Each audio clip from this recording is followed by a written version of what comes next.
तब यहाँ चॉय ऑफिस में हवाजिन से मिलने चला जाता है, पर वो वहाँ पर मौजूद नहीं होता है, जिस वजह से वो हवाजिन के बारे में हानरिम से पूछने लगता है और हानरिम उसे बताती है कि हवाजिन छुट्टी पर है और उसकी छुट्टी को चॉय ने ही अप्रूव किया है, जिससे सुनकर चॉय भी हैरान हो जाता है क्योंकि उसे इसके बारे में कुछ नहीं पता होता है। तब यहाँ हवाजिन ने डोंगचोल के हथौड़े को पकड़ लिया होता है। क्या तुम पागल हो गए हो? क्या तुम्हें सच में लगता है कि तुम्हें अपने बच्चे के सामने ऐसे एक्ट करना चाहिए? चलो अब जल्दी से बाहर आओ। तब हम देखते हैं वो लोग पार्क चले गए होते हैं, जहाँ पर हवाजिन ने डोंगचोल को भी ग्लव पहना दिया होता है ताकि वो लोग कैच खेल सकें। पर तभी वो बॉल डोंगचोल के मुंह पर आ लगती है, जिस वजह से हवाजिन कहने लगता है कि उसने तो बॉल बड़े आराम से फेंकी थी और डोंगचोल उसे भी कैच नहीं कर पाया। तब डोंगचोल गुस्से में उस बॉल को हवाजिन की तरफ फेंक देता है, जिससे हवाजिन कैच कर लेता है और हम देखते हैं वो लोग ऐसे ही खेलना स्टार्ट कर देते हैं। पर डोंगचोल बिल्कुल भी अच्छा नहीं खेल रहा होता, जिस वजह से हवाजिन उस बॉल को मिन्स्यो के पास फेंक देता है, पर मिन्स्यो उसे आराम से कैच कर लेता है, जिस वजह से हवाजिन उसकी तारीफ करने लगता है और मिन्स्यो को उस बॉल को डोंगचोल की तरफ फेंकने के लिए कहता है। तब डोंगचोल इसके लिए मना करने लगता है क्योंकि उसे कंप्यूटर के ऊपर गेम खेलने जाना होता है। पर तभी मिन्स्यो डोंगचोल की तरफ बॉल फेंक देता है और हवाजिन डोंगचोल को कहता है कि अगर वो मिन्स्यो के साथ नहीं खेलेगा तो वो उसे अटेम्प्ट टू मर्डर के केस में जेल भेज देगा, जिस वजह से मजबूरन डोंगचोल को मिन्स्यो के साथ खेलना पड़ता है और हवाजिन बैठ के उनके गेम को एंजॉय करने लगता है। तब मिन्स्यो को भी अपने फादर के साथ खेल के बहुत मजा आ रहा होता है और डोंगचोल की बुरी हालत हो गई होती है और थोड़ी देर बाद वो लोग और भी जगह पर एंजॉय करने के लिए जाने लगते हैं, जिसमें मिन्स्यो को बहुत ज्यादा मजा आता है और वो घर वापस आते आते सो गया होता है, जिस वजह से डोंगचोल ने उसे अपने कंधे पर उठा लिया होता है। मुझे तो समझ में नहीं आता कि ये बच्चा खाना खाते खाते कैसे सो गया। ये कितना ज्यादा फैसिनेटिंग है ना। आखिरकार तुम्हें इसमें क्या फैसिनेटिंग लग रहा है? मैं ये कहना चाहता हूँ कि तुम कितना ज्यादा घटिया डैड हो और चाहे तुम इससे बहुत ज्यादा मारते रहते हो, पर फिर भी ये तुम्हारे साथ खेलते हुए बहुत ज्यादा खुश लग रहा था। और बच्चे ऐसे ही होते हैं, चाहे पेरेंट्स जितने मर्जी घटिया हो, पर बच्चों के पास कोई ऐसा नहीं होता है जिस पर वो डिपेंड हो सके, जिस वजह से पेरेंट्स ही उनकी पूरी दुनिया होते हैं। और चाहे तुम इनके साथ जो मर्जी कर लो, पर फिर भी ये तुमसे नफरत नहीं कर सकते हैं। और यही वो रीजन है जिस वजह से तुम अभी तक जिंदा हो डोंगचोल। मैं तुम्हें बता दूं कि जब मैंने देखा था कि तुम मिन्स्यो के ऊपर गुस्सा निकाल रहे हो, तब मैं गुस्से से फटने वाला था और मैं अभी भी अपने गुस्से को बड़ी मुश्किल से रोक पा रहा हूँ और खुद को ये सोचने से रोक रहा हूँ कि मैं तुम्हारी बॉडी के टुकड़े टुकड़े करके तुम्हें पुलिस स्टेशन ना छोड़ाऊं। पर जैसा कि मैंने कहा, पेरेंट्स बच्चों के लिए उनकी दुनिया होते हैं, तो इसलिए अगर तुम गायब हो गए तो मिन्स्यो की सारी दुनिया क्रैश हो जाएगी। तो इसलिए मैं उम्मीद करता हूँ कि तुम बदल जाओगे डोंगचोल। ये तुम्हारा लास्ट चांस है, क्योंकि अगर मैंने अगली बार मिन्स्यो को रोते हुए सुना तो मैं अपने आप को बिल्कुल भी नहीं रोकूंगा और मैं तुम्हें मार डालूंगा। पर मैं सच में उम्मीद करता हूँ कि ऐसा कभी ना हो। तब वो दोनों अपने अपने घर चले जाते हैं और डोंगचोल घर जाके फोन में मिन्स्यो के बचपन की फोटोज देखने लगता है और तभी उसकी बीवी सीओ घर आ जाती है, जिसे देखकर डोंगचोल गुस्से में आ जाता है। आखिरकार तुम यहाँ पर क्या कर रही हो? मैंने तुम्हें कहा था ना कि मैं तुम्हारा चेहरा कभी नहीं देखना चाहता हूँ। मुझे माफ कर दो डोंगचोल। अपनी बकवास बंद करो और यहाँ से निकल जाओ,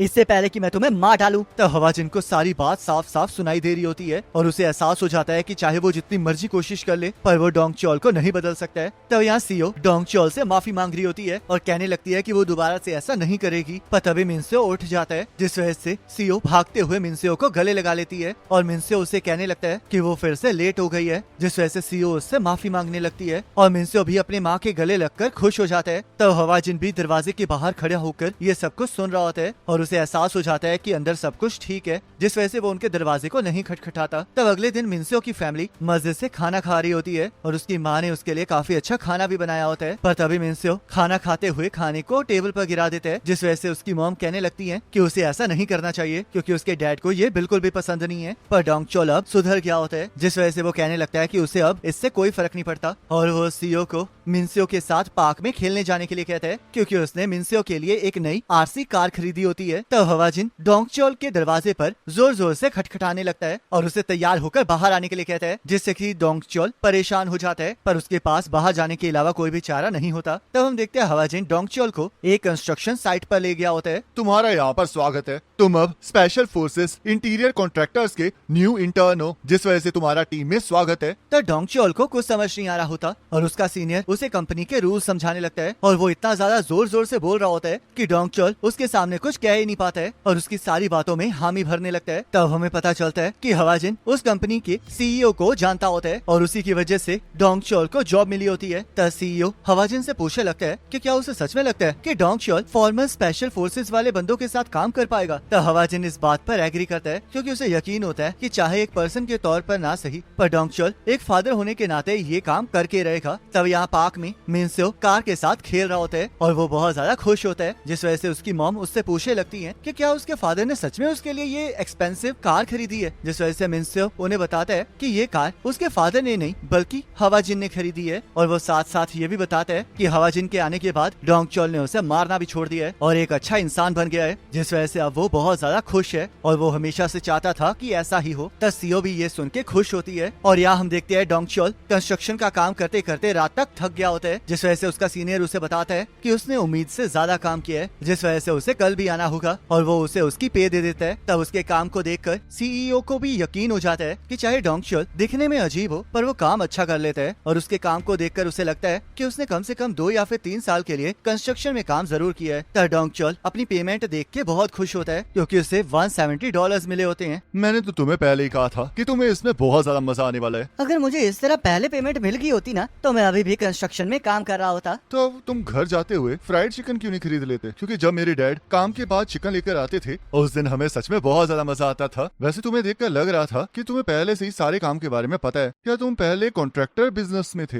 बिल्कुल भी नहीं, वो तो बस एक रैंडम जॉब थी जहाँ पर मैं 3.5 साल के लिए मैनुअल लेबर में था। वो मेरी हाई स्कूल का लास्ट ईयर था और मिनस्यो की मॉम जब प्रेग्नेंट हुई तब वो मेरे से 1 साल जूनियर थी और आखिरकार उस एज में मैं फिजिकल लेबर के अलावा कर भी क्या सकता था। मैंने उस टाइम बहुत ज्यादा मेहनत की थी और सीईओ को मुझे पहले इसके बारे में बता देना चाहिए था, पर उसने अपने पेट को छुपाने की कोशिश की और जब मुझे इसके बारे में पता चला तब तक बहुत ज्यादा देर हो चुकी थी। इस कंट्री में अगर किसी अंडर एज का बच्चा होता है तो इसे बिल्कुल भी ठीक नहीं समझा जाता है, जिस वजह से हमें स्कूल और हमारे घरों से निकाल दिया गया और मैंने सीईओ को कहा कि मैं सब कुछ संभाल लूंगा, पर मुझे भी नहीं पता था कि आखिरकार मुझे करना क्या है। और शायद मैंने वो इस वजह से भी कहा था क्योंकि मुझे लगा कि उसे कहना कूल चीज है। मैंने उसके बाद दिन में मैनुअल लेबर की और रात को डिलीवरीज की और आज मुझे इस बात का ख्याल आया कि वो दोनों चीजें करना कितना ज्यादा रिडिकुलस था। तब एक दिन मुझे मेरे हाई स्कूल के दोस्त मिले जिन्होंने मेरा मजाक उड़ाना स्टार्ट कर दिया और मुझे लगा कि आखिरकार मैं ये क्या कर रहा हूँ, क्योंकि अगर मैंने थोड़ी सी भी कोशिश की होती तो मैं अब कॉलेज में होता, पर मेरी एक गलती की वजह से मेरी पूरी जवानी बर्बाद हो गई। तब हवाजिन उसे एक जोरदार थप्पड़ मारता है। मिनस्यो के सामने कभी मत कहना कि ये एक गलती थी, क्योंकि वो पूरी जिंदगी के लिए डर जाएगा। पेरेंट्स के लिए चाहे उनका बच्चा गलती हो, पर बच्चों के लिए उनके पेरेंट्स उनकी तकदीर होते हैं। और चाहे बच्चे की वजह से तुम्हारी जिंदगी डिफिकल्ट हो गई थी, पर फिर भी तुम्हें उसे इतनी बुरी तरह ट्रीट नहीं करना चाहिए था। ओए, चाहे मैं तुम्हें ऐसा बेकार सा पर्सन दिखाई देता हूँ जो कि अपने गुस्से को अपने बच्चे पर निकालता है, पर मैं तुम्हें एक चीज बता दूं कि मुझे अपनी फैमिली से प्यार है और जो कुछ मैंने किया है उसके पीछे भी एक अच्छा रीजन है। आखिरकार इसके पीछे क्या रीजन हो सकता है? ये तो मैं तुम्हें नहीं बताने वाला। अच्छी बात है, मेरा सुनने का मूड भी नहीं था, क्योंकि मुझे पूरा यकीन है कि तुम जरूर कोई बकवास ही करोगे। तब वो लोग अपने अपार्टमेंट पहुंच जाते हैं जहाँ पर हवाजिन अगले दिन के लिए भी डोंग चॉल को तैयार रहने के लिए कहता है क्योंकि उसे फिर से काम पर जाना होता है। पर तभी उन्हें डोंग चॉल के घर से आवाजें आने लगती हैं, जिस वजह से डोंग चॉल भागते हुए अपने घर चला जाता है और हम देखते हैं मिनस्यो जोर जोर से रो रहा होता है क्योंकि उसने अपनी कार को गलती से तोड़ दिया होता है और सीओ भी उसे चुप नहीं करवा पा रही होती। तब डोंग चॉल कहने लगता है कि इसमें उसकी कोई गलती नहीं है और अगर वो चुप ना किया तो वो उसे फिर से मारेगा। पर तभी उसे एहसास होता है कि हवाजिन अभी भी उसे घूर रहा है, जिस वजह से वो प्यार से मिनस्यो को समझाने लगता है और कहता है कि अब उसके डैड की जॉब लग गई है, जिस वजह से वो उसे एक और अच्छी कार खरीद देगा और उसे खाने के लिए फ्राइड चिकन देता है, जिससे कि मिनस्यो खुश हो जाता है और हवाजिन भी ये सब कुछ देख के खुश होकर वहाँ से चला जाता है। तो सीओ भी ये सुन के हैरान होती है कि डोंग चॉल की जॉब लग गई है, जिस वजह से डोंग चॉल उसे $150 दे देता है क्योंकि बाकी $20 का वो चिकन ले आया होता है। मुझे कल फिर से काम पर जाना है तो इसलिए मिनस्यो को फिर से डे केयर भेज देना। वैसे डोंग चॉल, इससे मुझे हमारे पुराने दिन याद आ गए। बिल्कुल सही कहा, चीजें पहले ऐसी ही हुआ करती थी। तब अगले दिन मिनस्यो फिर से डे केयर चला गया होता है और इस बार वो बच्चों के साथ खेल रहा होता है, जिसे देखकर यू भी खुश हो रही होती है और उसे यकीन हो जाता है कि ये सारा काम हवाजिन का किया हुआ है और वो भी हवाजिन से सीखना चाहती होती है कि ऐसे कैसे किया जाता है। तब एक टीचर यू को अपने पास बुला लेती है और यहाँ हम देखते हैं मिनस्यो जिन साथियों के साथ खेल रहा होता है वो उनमें से एक से पुलिस कार मांगने लगता है, पर दूसरा बच्चा इसके लिए मना कर देता है और कहने लगता है कि उसके फादर कंस्ट्रक्शन में है, जिस वजह से वो पूरी जिंदगी बस जेसीबी ही चलाएगा। तब ये सुन के मिनस्यो को गुस्सा आ जाता है, जिस वजह से वो जेसीबी को लेकर उस बच्चे के ऊपर हमला कर देता है और जैसे यू ये देखती है वैसे वो मिनस्यो को पकड़ लेती है, पर इसमें देर हो चुकी होती है क्योंकि उस बच्चे को ऑलरेडी चोट लग चुकी होती है। तब मिनस्यो की मॉम को वहाँ पर बुला लिया जाता है और वो अपने बेटे की गलती के लिए माफी मांगने लगती है, जिस वजह से दूसरे स्टूडेंट की मदर उन्हें बुरा भला कहने लगती है और ये भी कह रही होती है कि जो अंडर एज में माएं बनी होती हैं वो कभी भी अपने बच्चों को नहीं संभाल सकती हैं, जिस वजह से यू उन्हें चुप करवा रही रही होती है तब थोड़ी देर बाद सीओ मिंसियो को लेकर वहाँ से जाने लगती है और यू उनसे मिलने आ जाती है। आज जो कुछ भी हुआ मैं उसके लिए माफी चाहती हूँ, क्योंकि अगर मैंने ध्यान दिया होता तो ऐसा कुछ भी नहीं होता। और मुझे माफ कीजिएगा कि मैं ये कह रही हूँ, पर जो बच्चे डोमेस्टिक वायलेंस के शिकार होते हैं वो जल्दी ही अपने साथियों पर गुस्सा करते हैं, तो इसलिए मिंसियो को ज्यादा तंग ना कीजिएगा। तो सीओ कहती है कि अब सब कुछ ठीक हो चुका है क्योंकि मिंसियो के फादर अब सुधर चुके हैं, जिस वजह से यू उन्हें ये सब कुछ समझने के लिए थैंक यू कहती है। ये काफी ज्यादा अच्छी बात है ना बेटा कि डैडी अब बहुत ज्यादा अच्छे हो गए हैं, जिस वजह से अब तुम बहुत ज्यादा नॉटी हो गए हो। तब यहाँ हवाजिन अपने कपड़ों को पैक कर रहा होता है और चॉय उसे फोन करके पूछ रहा होता है कि आखिरकार वो काम पर वापस कब आ रहा है, जिस वजह से हवाजिन कहता है कि उसका यहाँ का काम खत्म हो गया है, जिस वजह से वो कल आ रहा है। और ये सुनते ही चॉय उसकी बाकी बची हुई लीव्स को भी कैंसिल कर देते हैं ताकि वो इधर उधर ना भटके, और हवाजिन को लगने लगता है कि उसे एक्सप्लॉइट किया जा रहा है। तो हवाजिन चैन से बैठ के सिगरेट पीने लगता है और उसे लगने लगता है कि अगर डोंगचोल को पता लगा कि वो वहाँ से जा रहा है तो वो फिर से पहले जैसा हो जाएगा। पर तभी हवाजिन को डोंगचोल के चीखने की आवाज आने लगती है और ऐसा लग रहा होता है जैसे कि वो किसी को मार रहा हो। मैंने तुम्हें पहले ही कहा था कि अगर तुमने अगली बार ऐसा कुछ किया तो मैं तुम्हें मार डालूंगा। तुम यही चाहती थी ना? तो चलो फिर आज रात हम दोनों मरने वाले हैं। मैं पहले तुम्हें मार डालूंगा फिर बाद में खुद को, जिससे कि हम तीनों मर जाएंगे। तो हवाजिन भागा भागा वहाँ पर आ जाता है और देखता है कि मिंसियो और सीओ दोनों का बुरा हाल है, जिस वजह से डोंगचोल कहने लगता है कि जैसा वो समझ रहा है वैसा कुछ भी नहीं है। पर हवाजिन उसकी एक भी बात नहीं सुनता और एम्बुलेंस को फोन करने के लिए कहने लगता है। तो डोंगचोल इसके लिए मना करने लगता है और कहता है कि ऐसा पहले भी हुआ है, जिस वजह से थोड़ी देर बाद मिंसियो को होश आ जाएगा। पर हवाजिन उसकी कोई बात नहीं सुनता है। यहाँ पर कुछ इमरजेंसी हुई है। एक मदर को बहुत बुरी तरह पीटा गया है, एक बच्चा डूबते हुए बेहोश हो गया है और उसके फादर की जान खतरे में है। तब हम देखते हैं हवाजिन डोंगचोल को एक जोरदार मुक्का मारता है। मैं ये तो समझ सकता हूँ कि तुम्हें ये सब कुछ देख के समझ नहीं आ रहा है कि तुम्हें एम्बुलेंस को फोन करना चाहिए या नहीं, तो आखिरकार तुम मुझे क्यों रोक रहे हो? क्या तुम इस वजह से डर रहे हो क्योंकि हॉस्पिटल को पता चल जाएगा कि तुम अपने घर वालों को अब्यूज करते हो? तुम्हारा बेटा इस टाइम बेहोश पड़ा है और तुम्हें अभी भी खुद की चिंता है। ये सब कुछ तुम्हारी वजह से हुआ है, क्योंकि मैं मिंसियो को इस वजह से मारता था ताकि ये सब कुछ ना हो, और तुम्हारे मुझे रोकने की वजह से ही सब कुछ बिगड़ चुका है। मुझे यकीन नहीं हो रहा, तुम अभी भी एक्सक्यूज दे रहे हो। अब तो तुमने मेरे सबर के बांध को तोड़ दिया है। रुको जरा, ये सब कुछ मैंने नहीं किया है बल्कि सीओ ने किया है। सीओ ने ही मिंसियो को डुबाया है और उसी की वजह से मिंसियो के मुंह से खून भी निकला था और उसी ने मिंसियो की आरसी कार को तोड़ा भी था। ये सारी की सारी उसी की गलती है। मुझे लगा था कि सिर्फ मेरी ही जवानी बच्चे की वजह से बिगड़ी है, पर सीओ को भी ऐसा ही लगता था। और चाहे मैंने गुस्से में मिंसियो को बहुत बार मारा था, पर सीओ अलग ही लेवल पर थी। और जब मैंने उसे बताया कि उसके मारने की वजह से मिंसियो ने खून की खांसी की है, तो उसे इससे कोई फर्क नहीं पड़ा और कहने लगी कि इससे मिंसियो बिल्कुल नहीं मरने वाला, क्योंकि उसके डैड ने तो उसके साथ और भी बुरा किया था, जिससे सीओ बच गई थी। और इस बात पर मुझे भी यकीन था, क्योंकि जब हमने सीओ के फादर को उसकी प्रेगनेंसी के बारे में बताया था तो उसके डैड किचन नाइफ लेके आ गए थे। तब मैंने सीओ को रोकने के लिए मिंसियो को मारने का जिम्मा खुद पर उठाया और उसे कहा कि जब भी उसे गुस्सा आएगा तो वो उसकी जगह मिंसियो को मारेगा। मेरे पास और कोई चॉइस नहीं थी, क्योंकि अगर मैं मिंसियो को कंट्रोल ना करता तो उसकी मॉम उसे सच में मार देती। और ये सब कुछ मैं बस अपनी फैमिली को प्रोटेक्ट करने के लिए कर रहा था। तो हवाजिन उसे एक जोरदार मुक्का मारता है। तो जब तुमने कहा था कि तुम्हारे पास मिंसियो को मारने का रीजन है, तो तुम इस रीजन की बात कर रहे थे। मुझे तो लगा था कि वो रीजन कोई बेकार सा रीजन होगा, पर ये रीजन तो उससे भी ज्यादा बेकार निकला। तुम इससे अपनी फैमिली को प्रोटेक्ट करना कहते हो, जबकि तुम तो बार बार अपने बच्चे को डरा रहे थे। अगर तुम्हें सच में अपनी फैमिली की इतनी ही चिंता थी तो तुम अपने बच्चे को बलि की तरह इस्तेमाल नहीं करते। मुझे पता है कि तुमने ये सब कुछ क्यों किया है। तुमने ये सब कुछ इस वजह से किया क्योंकि तुम बहुत ज्यादा लेजी हो, क्योंकि तुम एक ग्रोन वुमेन की प्रॉब्लम को नहीं संभाल सकते थे। पर वो बच्चा जो कि बोल ही नहीं सकता था, उसे कंट्रोल करना तुम्हारे लिए ज्यादा आसान था। तुम्हें याद है कि मैंने क्या कहा था कि जब पेरेंट्स बच्चों के साथ वो करते हैं जो कि पेरेंट्स के लिए सही होता है तो उसे अब्यूज कहा जाता है, और तुम जैसे लोगों को तो पेरेंट्स कहलाने का भी हक नहीं है। तो हवाजिन फिर से डोंगचोल को मारने लगता है, पर तभी वहाँ पर इमरजेंसी सर्विसेज आ जाती है, जिस वजह से हम देखते हैं कि हवाजिन को जेल में डाल दिया जाता है और चॉय उससे मिलने आ जाता है। तो यहाँ हम देखते हैं मिंसियो एक हॉस्पिटल में एडमिट होता है, जहाँ यू उसे एक कहानी सुना रही होती है और मिंसियो उससे पूछने लगता है कि आखिरकार उसके मॉम डैड कब आ रहे हैं, क्योंकि अब वो घर जा सकता है। मिंसियो, मॉम और डैड नहीं आने वाले, क्योंकि तुम्हारे पेरेंट्स तुम्हें बड़ा करने के लिए तैयार नहीं है। तब हमें बताया जाता है कि जब मिंसियो की फैमिली को इमरजेंसी रूम में ले जाया गया था तब डॉक्टर्स को पता चला कि वो चाइल्ड को अब्यूज करते हैं, जिस वजह से उन्होंने पुलिस को बुला लिया और मिंसियो की माँ ने किसी भी सवाल का कोई जवाब नहीं दिया। पर डोंगचोल ने पुलिस वालों को सब कुछ बता दिया, जिस वजह से उन्हें चाइल्ड अब्यूज के लिए अरेस्ट कर लिया गया और अब उनके ऊपर केस चल रहा है। और यहाँ हम देखते हैं हवाजिन जेल से बाहर आ गया होता है। वैसे तुम बहुत ज्यादा लकी हो हवाजिन, क्योंकि विक्टिम्स ने तुम पर केस नहीं किया है, जिस वजह से तुम जेल से बच के बाहर निकल आए हो। और मुझे यकीन नहीं हो रहा कि तुम हर राह चलते के कामों में टांग अड़ा रहे हो। तुम्हें पता है कि इसके बारे में कुछ रिपोर्टर्स को भी पता चल गया है और बहुत से लोग ऐसा चाहते हैं कि टीआरपी अब बंद हो जाए और तुम्हारी वजह से उन्हें कारण भी मिल चुका है। तब हवाजिन कहने लगता है कि चॉय ने ही उससे कहा था कि टीआरपीएस ज्यादा टाइम तक नहीं टिकेगी, क्योंकि जो लोग इसके खिलाफ खड़े हैं वो पहला मौका मिलते ही इसे बंद करवा देंगे, जिस वजह से हवाजिन को अपनी पूरी पावर का इस्तेमाल करना चाहिए। तब चॉय हवाजिन को समझाने लगता है कि चाहे उसने ऐसा कहा था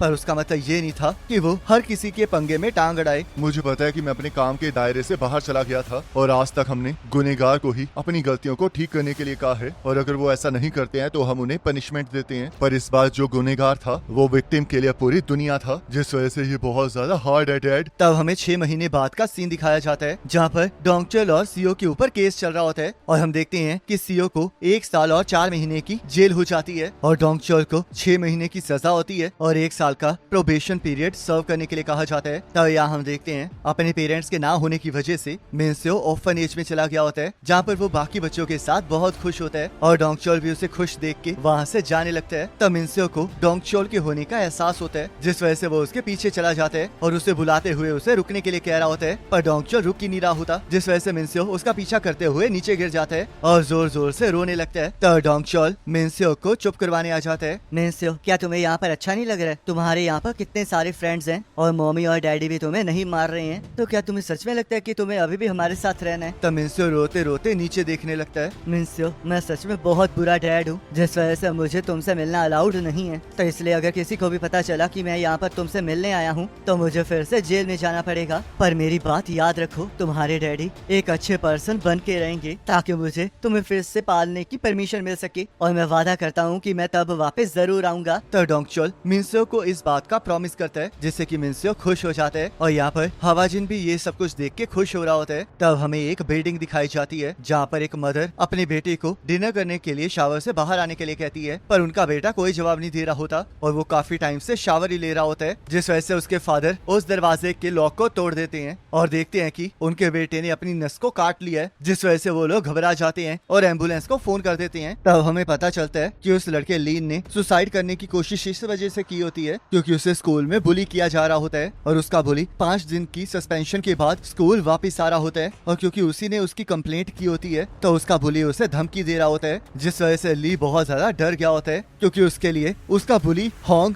एक डेविल होता है। तब हमें कुछ टाइम पहले का सीन दिखाया जाता है जहाँ पर ली बहुत ज्यादा नर्वस होता है क्योंकि उसने स्कूल वायलेंस कमेटी में होंग की शिकायत कर दी होती है ताकि उसे इंसाफ मिल सके। तब हमें क्लासरूम का सीन दिखाया जाता है जहाँ पर होंग ली के साथ स्टोन पेपर सीजर खेल रहा होता है और जब ली हार रहा होता है तब तक होंग उसे थप्पड़ मार रहा होता है, पर जैसे ली जीतता है वैसे ही होंग उसे एक जोरदार मुक्का मारता है। रॉक पेपर सीजर्स इस दुनिया का सबसे फेयरेस्ट गेम है, पर मेरे लिए ऐसा कुछ भी नहीं था, और जब होंग की बारी आती थी तब इस गेम में कुछ भी फेयर जैसा नहीं रहता था, क्योंकि अगर मैं उसमें हारता था तो मुझे चांटा पड़ता था और अगर मैं उसमें जीत जाता था तो मुझे मुक्का पड़ता था। पर मैं इकलौता ऐसा इंसान नहीं था जिसे वो बुली किया करता था, बल्कि वो तो बहुत सारे लोगों को परेशान करता था, और अगर कोई उसे रोकने आता था तो होंग के दोस्त उस बंदे को संभाल लेते थे, जिस वजह से स्कूल में उसे कोई टच नहीं कर सकता था। और उसके ये 3 साथी इस बात का ध्यान रखते थे कि पूरे स्कूल में होंग का दबदबा बना रहे। बहुत से बच्चे ऐसे थे जिन्हें ज्यादा नहीं सहना पड़ता था, पर हमारी मुश्किलें तो स्कूल के बाद भी खत्म नहीं होती थी, क्योंकि जब होंग को अपने दोस्तों से मिलने जाना होता था और उसमें लड़कियां होती थी तो वो हमें भी साथ लेकर जरूर जाता था ताकि वो लड़कियों के सामने अपनी पावर का शो ऑफ कर सके, और उन लड़कियों को भी इसमें बहुत मजा आता था क्योंकि उनके लिए हम खेलने की चीजें थे। और वहाँ पर कुछ एक्सपीरियंस इतने ज्यादा बुरे थे कि मैं उसे स्कूल की वायलेंस कमेटी को बता भी नहीं पाया, पर उनमें से एक इंसिडेंट ऐसा था जिसमें होंग ने अपनी लिमिट को क्रॉस कर दिया था। एक दिन होंग क्लास में जॉनसुक के साथ डेट के बारे में बात कर रहा था, जिसमें वो जॉनसुक की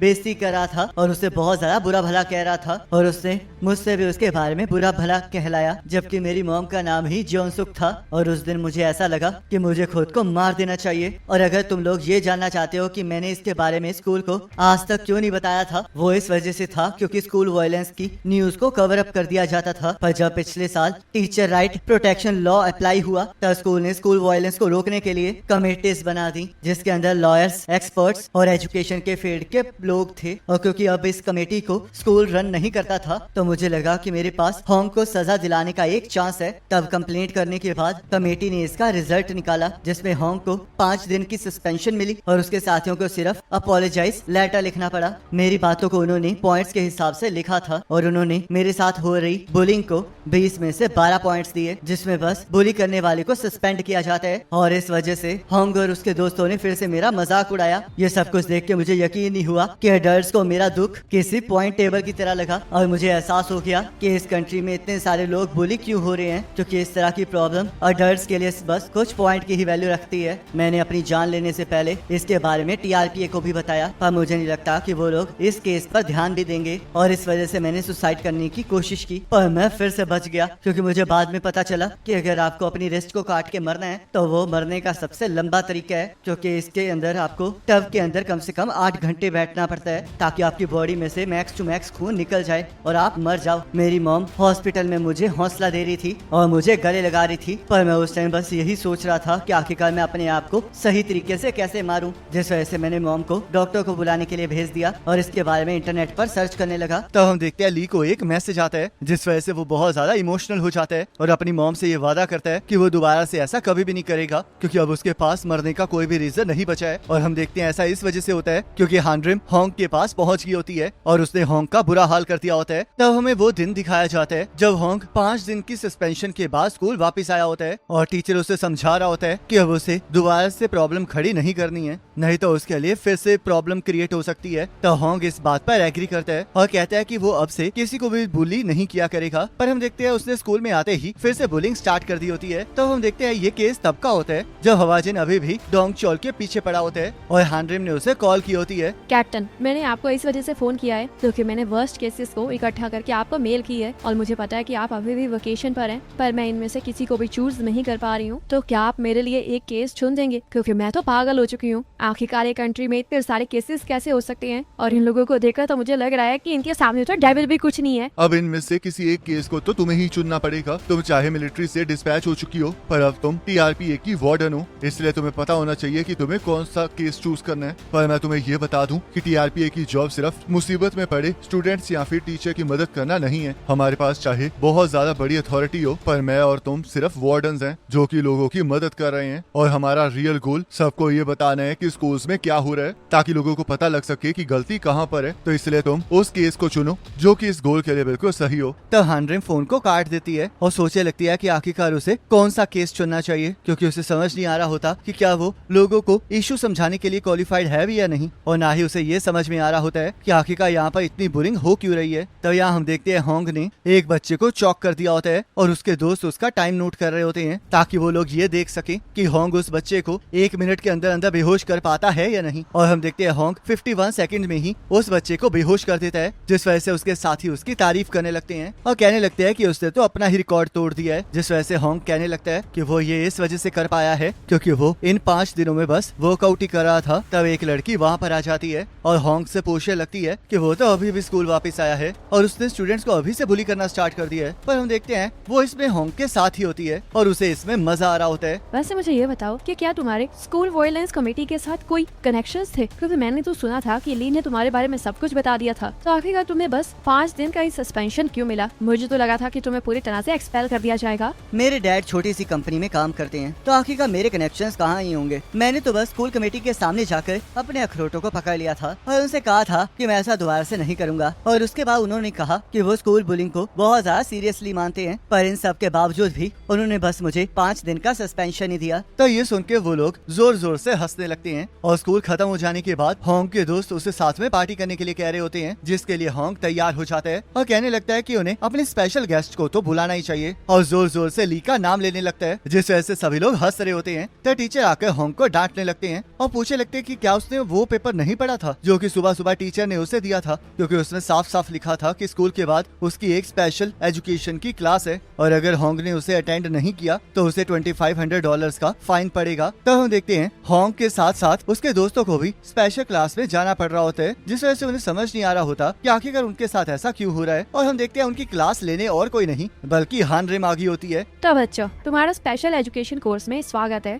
मेरा नाम हानरिम है और इस क्लास का पर्पस ये है कि तुम विक्टिम्स को समझ के उन्हें कभी भी बुली ना करो, और अगर तुम मेरी बात नहीं मानोगे तो ये क्लास तब तक चलेगी जब तक तुम्हें सब कुछ समझ में नहीं आ जाता। टीचर, मुझे लगता है कि जो आपने अभी अभी कहा है उसे बाद में आप रिग्रेट करने वाली हैं, क्योंकि अगर मुझे आप जैसी लड़की के साथ टाइम स्पेंड करने का मौका मिलेगा होगा तो मुझे नहीं लगता कि मैं तुम्हारी सारी बात मानूंगा। ऐसी बात है तो चलो फिर इस क्लास की शुरुआत रॉक पेपर सीजर से करते हैं। तो हम देखते हैं पहले मैच में हॉन्ग जीत जाता है, जिस वजह से वो पूछने लगता है कि आखिरकार अब उसे कौन सा प्राइज मिलने वाला है। क्या वो हानरिम का नंबर ले सकता है या फिर उसके साइज के बारे में पूछ सकता है। तब हम देखते हैं हानरिम ने इस केस के बारे में हवाजिन को भी बता दिया होता है। आखिरकार तुम स्कूल वायलेंस कमेटी का इनसफिशिएंट पनिशमेंट वाला केस क्यों ले रही हो? मैंने इसके बारे में पूरा दिन सोचा है और मुझे लगता है कि ये केस बिल्कुल बाइक चोरी जैसा है। कोरिया बहुत ज्यादा सेफ कंट्री है जहाँ पर कोई भी स्ट्रीट के बीच में से बैकपैक नहीं चुराएगा, पर फिर भी यहाँ पर बाइसाइकिल की चोरी होती है। और आपको पता है ऐसा क्यों है? क्योंकि लोगों को बाइक्स के बारे में एक अजीब सा विश्वास है। किसी रीजन से लोगों को लगता है कि बाइक को चुराना ज्यादा बड़ी बात नहीं है, और स्कूल वायलेंस भी बिल्कुल ऐसा ही है, जिस वजह से सभी को लगता है कि स्कूल वायलेंस कभी नहीं खत्म होने वाला। पर मैं इस बिलीफ को तोड़ कर रहूंगी।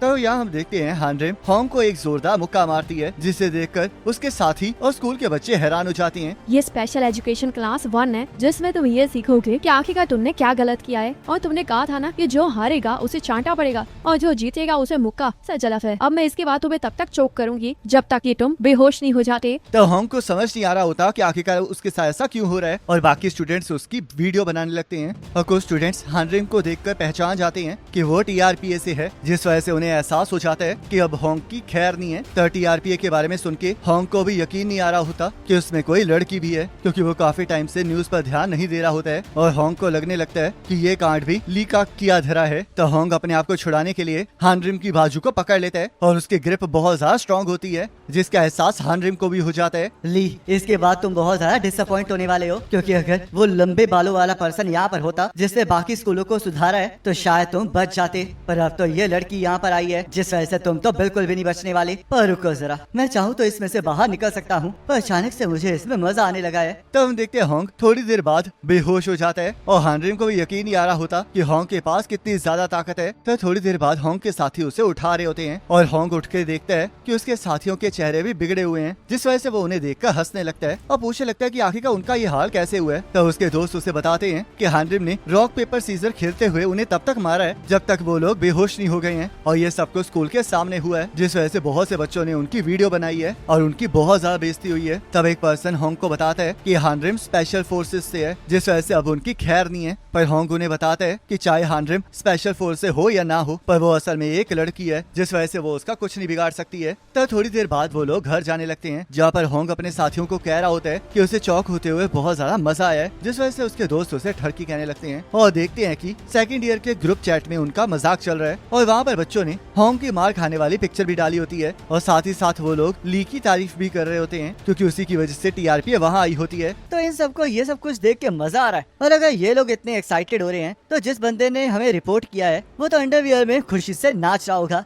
तो ली, तुम बहुत ज्यादा खुश हो ना, पर हम ऐसा होने नहीं दे सकते हैं। तो हम यहाँ पर देखते हैं ली अपनी मदर के साथ हॉस्पिटल से वापस आ रहा होता है, जहाँ पर उसकी माँ कह रही होती है कि अभी उसे कुछ टाइम और हॉस्पिटल में आराम कर लेना चाहिए। पर ली उन्हें समझाता है कि अब वो बिल्कुल ठीक है और अब वो खुशी खुशी स्कूल भी जाएगा। तब वो लोग घर की बिल्डिंग के पास पहुँच जाते हैं, जहाँ पर ली की मॉम को कुछ ग्रोसरीज लेने जाना होता है, जिस वजह से वो ली को अकेले ही घर जाने के लिए कहती है। और हम देखते हैं लेफ्ट में एक दोस्त ली को मैसेज करते हुए माफी मांग रहा होता है, क्योंकि वो ली के साथ हॉन्ग के खिलाफ नहीं खड़ा हो पाया होता है। पर उसे अब इस बात की खुशी होती है कि अब सब कुछ खत्म हो चुका है और अब वो लोग आराम से अपनी स्कूल की जिंदगी जी सकते हैं। पर हम देखते हैं जैसे ही 7th फ्लोर पर लिफ्ट खुलती है, वैसे ही हॉन्ग और उसके साथी ली का वहाँ पर इंतजार कर रहे होते हैं और उसे लिफ्ट के अंदर बंद करके उसकी फोन की चैट्स को पढ़ने लगते हैं। लगता है तुम और वो मोटा बच्चा इस बात से बहुत ज्यादा खुश हैं कि मुझे सजा मिल रही है, पर लगता है तुम्हें अभी भी एहसास नहीं हुआ है कि मुझे कमेटी, TRPA या फिर पुलिस की कोई चिंता नहीं है। पर मुझे यह बिल्कुल पसंद नहीं आया है कि मेरे खिलौने ने मेरे खिलाफ बगावत की है, और ये चीज मैं बिल्कुल एक्सेप्ट नहीं करूंगा। तब हम देखते हैं वो लिफ्ट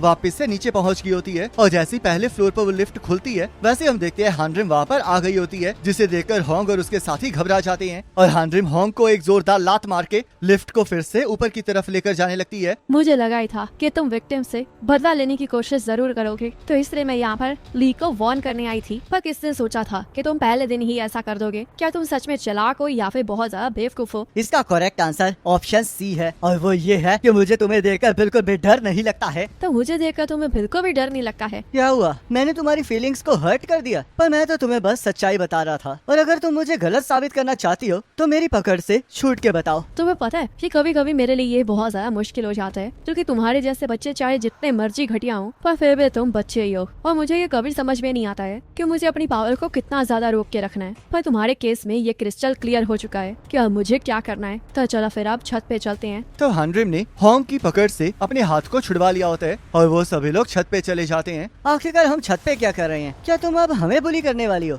या फिर तुम कोई लेडी गैंगस्टर बनने वाली हो? पर हमें ये जल्द से जल्द खत्म करना होगा, क्योंकि मुझे बेसबॉल गेम में भी जाना है। अब तुम्हारी स्पेशल एजुकेशन क्लास 2 स्टार्ट होने वाली है। क्लास 1 में तुमने बस अपने विक्टिम का छोटा सा दर्द ही महसूस किया है, पर अब तुम क्लास 2 में अपने घुटनों पर बैठ के ली से माफी मांगोगे, और तुम तभी रुकोगे जब ली तुम्हें रुकने के लिए कहेगा, और अगर ली ने रुकने के लिए नहीं कहा तो तुम सुबह तक यही करते रहोगे। तो बेचारे ली को समझ में नहीं आ रहा होता कि आखिरकार वहाँ पर चल क्या रहा है, और होंग हानरिम को बताने लगता है कि अब इसकी कोई जरूरत नहीं है, क्योंकि उन्होंने तो पहले ही दोस्ती कर ली है और वो लोग वहाँ पर इसी वजह से आए थे। तो होंग ली के पास चला जाता है और उसे डराते हुए पूछने लगता है कि उनके बीच में सब कुछ ठीक है ना, और उसने सभी को माफ कर दिया है। टीआरपीए के यहाँ पर आने से भी होंग चेंज नहीं हुआ है। क्या ये इस वजह से हुआ है क्योंकि टीआरपीए वालों ने एक लड़की को भेजा है? क्या मुझे सच में अपनी पूरी जिंदगी ऐसे ही जीनी पड़ेगी? पर अगर मैंने आज कुछ नहीं किया तो मेरी जिंदगी कभी नहीं बदलेगी। तुम झूठ कह रहे हो, मैंने तुम्हें कभी माफ नहीं किया। और तुम्हें क्या लगता है कि अगर तुम मेरी जगह पर होते तो तुम मुझे माफ कर देते? तो होंग को इससे गुस्सा आ जाता है, जिस वजह से वो ली पर हमला करने लगता है। पर तभी हानरिम उसके मुंह के करीब अपनी लात ले आती है, जिससे कि होंग रुक जाता है। लगता है अब तुम्हारे घुटनों के भार झुकने का टाइम आ चुका है। तुम दोनों सच में मुझे बहुत ज्यादा गुस्सा दिला रहे हो, और हाँ, मैं किसी के सामने भी नहीं झुकने वाला हूँ। तो होंग हानरिम को मुक्का मारता है और उसकी पावर से हानरिम पीछे की तरफ स्किट कर जाती है। तुम तो सच में बहुत ज्यादा हल्की हो। क्या तुम्हें सच में लगा था कि मैं एक वुमेन के ऊपर हमला नहीं करूंगा? बाकी लोग चाहे इस बात से डरते हो कि तुम स्पेशल फोर्सेस में थी, पर मुझे तुमसे बिल्कुल भी डर नहीं लगता है, क्योंकि तुम बस एक लड़की हो और मैं एक जिम रैट हूँ, और मैं बेंच, स्क्वाट और डेडलिफ्ट को मिला के 450 किलो से भी ज्यादा उठा सकता हूँ। तो क्या तुम्हें सच में लगता है कि तुम मुझे हरा पाओगी? तुम्हें शायद लगा होगा कि तुम टफ हो, क्योंकि मैंने तुम्हारे ऊपर दोबारा से हमला नहीं किया था, पर मैं तो बस जेंटलमैन बनने की कोशिश कर रहा था, और मैं तो तुम्हारे पंचेस को पूरी रात भी झेल सकता हूँ। तो हानरिम ये सुन के खुश होने लगती है, और यहाँ चॉय हवाजिन से पूछ रहा होता है कि आखिरकार वो वापस कब आ रहा है। क्या उससे हानरिम की चिंता नहीं हो रही है? जिस वजह से हवाजिन पूछने लगता है कि आखिरकार हानरिम को क्या हुआ है। तो चॉय कहता है कि उसने हानरिम को सिर्फ फीमेल स्टूडेंट्स को संभालने के लिए बुलाया था, पर इस टाइम वो मेल स्टूडेंट्स को संभाल रही है, जिस वजह से चॉय को ये डर है कि कहीं वो हर्ट ना हो जाए। तो ये सुनते ही हवाजिन हंसने लगता है। क्या मजाक कर रहे हैं? हानरिम, और वो भी किसी स्टूडेंट की वजह से हर्ट होगी? क्या मैंने आपको बताया नहीं कि जब फिजिकल कॉम्बैट की बारी आती है तो वो हमारी कॉप्स में से सबसे बेस्ट है, और वो तो मुझे भी हरा सकती है। तो यहाँ हम देखते हैं हानरिम की लातें खाकर होंग का बुरा हाल हो गया होता है, जिस वजह से हानरिम उससे पूछने लगती है कि आखिरकार उसे क्या हुआ है, क्योंकि उसने तो कहा था कि वो पूरी रात उसके मुक्कों को झेल सकता है। तो हम देखते हैं होंग को भी कुछ समझ नहीं आ रहा होता, क्योंकि हानरिम की किक से उसे ऐसा लग रहा होता है जैसे कि वो उसे चाकू से काट रही हो। तो होंग फिर से हानरिम के ऊपर हमला कर देता है, जिससे हानरिम बच के उसके पेट पर एक जोरदार लात मारती है और उसके पेट में से खून निकलने लगता है, जिस वजह से होंग को फिर से कुछ समझ नहीं आ रहा होता। तो हानरिम जब दोबारा से उसके ऊपर हमला करने लगती है, वैसे वो नोटिस करता है कि हानरिम ने हील्स पहन रखी हैं और उसी की वजह से उसे चोट लग रही है। तो हानरिम अपनी हील को होंग की थाइस के अंदर चुभा देती है, जिससे कि होंग जोर जोर से चीखने लगता है, और उसके दोस्तों को भी समझ में आ जाता है कि अब उनकी भी खैर नहीं है। हानरिम को इससे बिल्कुल भी फर्क नहीं पड़ता कि वो मैन से लड़ रही है या फिर वुमेन से, क्योंकि वो किसी भी चीज को अपने एडवांटेज के लिए यूज कर सकती है, चाहे वो वाइटल पॉइंट्स हो, वेपन्स हो, या फिर उसकी सराउंडिंग्स हो। और इससे भी कोई फर्क नहीं पड़ता है कि उसका अपोनेंट कितना ज्यादा बड़ा है, क्योंकि कोई भी उसके आगे नहीं टिक सकता है। मुझे नहीं पता कि उसने उन टेक्निक्स को कहाँ से सीखा है, पर जब रियल फाइट की बारी आती है तब तो मैं भी उसके साथ नहीं लड़ना चाहता हूँ। अगर यहाँ पर कैप्टन हानरिम आए होते तो ये तुम्हारे लिए सबसे ज्यादा अच्छी बात होनी थी, क्योंकि वो तुम्हारे जैसे घटिया लोगों के लिए भी अलग अलग अप्रोचेस ट्राई करते हैं, पर मैं बस तुम्हारे जैसे घटिया लोगों को अपने हील के नीचे स्मैश कर देती हूँ। तो अब जल्दी से बताओ, अब तुम अपने घुटनों पर बैठ के माफी मांगने वाले हो या नहीं? तो यहाँ हम देखते हैं होंग और उसके साथियों ने घुटनों पर बैठ के ली से माफी मांगी होती है, जिसे ली ने शूट भी किया होता है, और उसे ये सुन के बहुत ज्यादा अच्छा लगा होता है। पर होंग को ये बिल्कुल भी अच्छा नहीं लगा होता, और वो इन सारी चीजों के लिए ली को जिम्मेदार ठहरा रहा होता है। तब यहाँ अगले दिन होंग स्कूल चला जाता है और सारे बच्चे उसका मजाक उड़ा रहे होते हैं, और ये भी कह रहे होते हैं कि उसने हमेशा फीमेल टीचर्स को तंग किया है, तो इसलिए उसके साथ बिल्कुल सही हुआ है। तो होंग क्लास में चला जाता है और ली को घूरने लगता है, जिस वजह से ली डर जाता है, पर होंग उससे बिना कुछ किए ही उसे घूरते हुए अपनी सीट पर जाने लगता है। तो हानरिम अचानक से होंग के सामने आ जाती है। आखिरकार तुम किसे घूर कर देख रहे हो? जहाँ तक मुझे याद है कि तुमने अपने घुटनों पर बैठकर कहा था कि तुम उसे दोबारा क्लास से तंग नहीं करोगे, पर तुम्हारी आंखें कुछ और ही कह रही हैं। क्या तुम दोबारा से क्लास 2 को रिपीट तो नहीं करना चाहते हो? क्या अब एक बंदा देख भी नहीं सकता है? बिल्कुल भी नहीं। आखिरकार ऐसा कौन सा एग्रेसिव स्टूडेंट होगा जो कि एक विक्टिम को इतना ज्यादा घूर कर देखेगा? इस चीज से तो लग रहा है कि तुम अभी भी नहीं सुधरे हो। ठीक है, मैं उसकी तरफ नहीं देखूंगा। वैसे अगर मैं सच कहूँ तो मुझे नहीं लगता कि तुम्हारी ये आंखें जल्दी ही चेंज होने वाली हैं, और तुम दोनों तो सेम ही क्लास में हो, जिस वजह से मैं तुम्हें अलग भी नहीं कर सकती हूँ। तो चलो फिर, अब मेरे पास एक आइडिया है। तुम जब तक स्कूल में हो तब तक तुम बस अपने सिर को नीचे करके ग्राउंड की तरफ ही देखोगे, और इससे सभी को ये लगेगा कि तुम इतने ज्यादा शर्मसार हो चुके हो कि अपने फेस को भी नहीं उठा पा रहे। तो होंग इसके लिए मना करने लगता है, जिस वजह से हानरिम फिर से उसे लात मारने लगती है और होंग इससे डर जाता है, जिस वजह से हानरिम कहने लगती है कि उसे उसके चेहरे पर यही डर देखना था, क्योंकि यही उसके चेहरे पर सूट करता है। और अब उसे ये भी लगता है कि बहुत जल्द होंग का दिल भी वही रिफ्लेक्ट करने लगेगा जो कि फिलहाल उसके चेहरे पर है। तब हम देखते हैं होंग स्कूल में सिर को नीचे करके घूम रहा होता है और सभी लोग इस पे हंस रहे होते हैं, क्योंकि उन्हें पता लग गया होता है कि ये हानरिम की वजह से हो रहा है। और उन्हें ये भी अच्छा लग रहा होता है कि स्कूल की वायलेंस कमेटी ने होंग को एक्सपेल नहीं किया है, क्योंकि अगर वो लोग होंग को एक्सपेल कर देते तो होंग स्ट्रीट पर एक क्रिमिनल बन के घूम रहा होता और उसे अपने किए की सजा कभी भी नहीं मिलती। तब दो बच्चे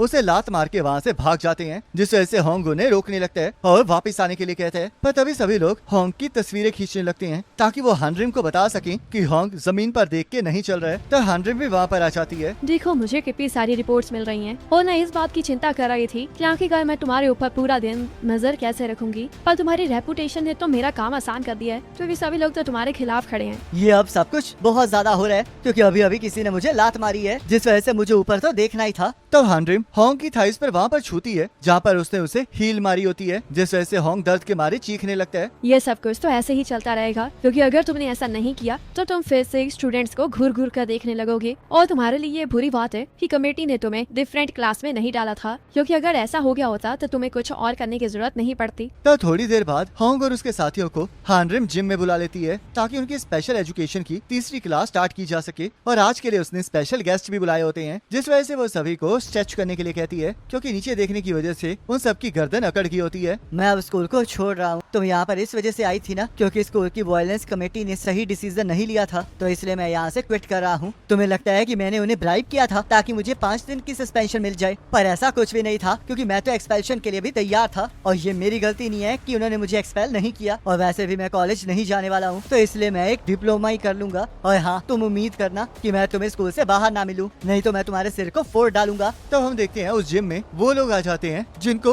होंग और उसके साथियों ने बुली किया होता है, और होंग उन्हें देखकर हंसने लगता है और कहने लगता है कि क्या वो लोग नर्ड वेंचर्स की टीम है जो कि उससे बदला लेने आई है। तो होंग उन्हें साइड हटने के लिए कहता है और उन्हें समझाता है कि वो स्कूल को क्विट कर रहा है, जिस वजह से वो उन सभी को सड़कों पर देख लेगा। पर तभी एक स्टूडेंट उसे धक्का मारकर नीचे फेंक देता है, जिस वजह से होंग कहने लगता है कि क्या वो पागल हो गया, क्योंकि अब वो स्टूडेंट नहीं रहा है, जिस वजह से टीआरपी उन्हें उससे नहीं बचा सकती है। पर तभी हानरिम अपनी लकड़ी की तलवार को उसके सिर पर रख देती है। लगता है तुम्हें कोई मिसअंडरस्टैंडिंग हुई है। अगर कोई ड्रंक ड्राइवर ये कहेगा कि अब मैं गाड़ी नहीं चलाऊंगा, तो तुम्हें क्या लगता है कि पुलिस उसे घर जाने देगी? स्कूल वायलेंस बहुत ज्यादा सीरियस क्राइम है और क्रिमिनल्स को एजुकेशन की जरूरत है, तो इसलिए मुझे इससे कोई फर्क नहीं पड़ता है कि तुम स्कूल को क्विट कर दो या फिर ह्यूज फाइन दे दो, क्योंकि तुम हर हालत में मेरी क्लास को अटेंड करने वाले हो, और जब तक ये कोर्स खत्म नहीं हो जाता तब तक तुम मेरे हो।